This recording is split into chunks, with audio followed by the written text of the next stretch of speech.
अगर किसी वजह से आपका एसी एयर कंडीशन कूलिंग नहीं कर रहा है तो आपको परेशान होने की ज़रूरत नहीं है।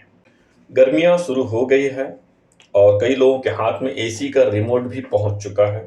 अगर आपका एयर कंडीशन ठीक से कूलिंग नहीं कर रहा है तो आप परेशान ना हो।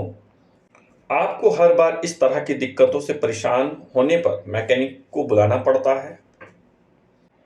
कुछ चीज़ों का ध्यान रखते हुए आप एसी को घर पर ही ठीक कर सकते हैं और पता लगा सकते हैं कि ये कूलिंग क्यों नहीं कर रहा है।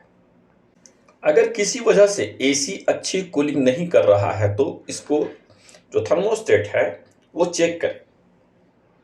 थर्मोस्टेट का सेटिंग चेक करें कि वो सही तापमान पे सही टेम्परेचर पे सेट है या नहीं है।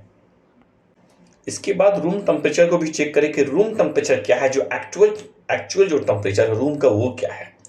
ओके, क्योंकि बार बार एसी का टेम्परेचर में बदलाव करने से थर्मोस्टेट में दिक्कत हो जाता है कभी कभी ऐसा। तो इसीलिए आपको थर्मोस्टेट का सेटिंग को चेक करना चाहिए और रूम टेम्परेचर एक्चुअल क्या है वो भी चेक करना चाहिए। एसी यूनिट में दो कॉइल आपको नजर आएंगे, एक इंडोर कॉइल एक आउटडोर कॉइल। बाहर में जो होता है वो आउटडोर होता है और अंदर में जो होता है वो इंडोर कॉइल होता है। तो एयर कंडीशन में आउटडोर यूनिट में जो मौजूद कंडेंसर कॉइल है, खामी की स्थिति में भी कूलिंग दिक्कत आ सकता है, खासतौर पे लंबे वक्त से एसी बंद रहने पर और ठीक से ना रख रखाव रखने पर स्थिति में कंडेंसर गंदा हो जाता है। तो आप चेक करें, अगर कंडेंसर कॉइल गंदा है तो उसको क्लीन करें पानी से, लेकिन एहतियात के साथ और सावधानी के साथ। दूसरा रीज़न आपके एयर कंडीशन में जो दिक्कत आ रहा है उसका दूसरा रीज़न है आपके एयर कंडीशन में, वो है आपका फैन।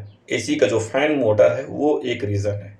तो कभी इस तरह का हो तो फैन देखें कि फैन का स्पीड कितना है, सही है कि नहीं, उसका डायरेक्शन सही है कि नहीं। क्योंकि अगर उसका स्पीड और डायरेक्शन सही नहीं होगा तो आपका कूलिंग प्रॉपर सही नहीं करेगा। अगर मोटर का स्पीड सही नहीं है और मोटर वीक है तो उसको फिर रिप्लेस करा लेना चाहिए। किसी भी कूलिंग डिवाइस का बेहद जो अहम हिस्सा है वो कंप्रेसर होता है। अगर कंप्रेसर ठीक से काम ना करे तो कूलिंग में दिक्कत जरूर आएगा।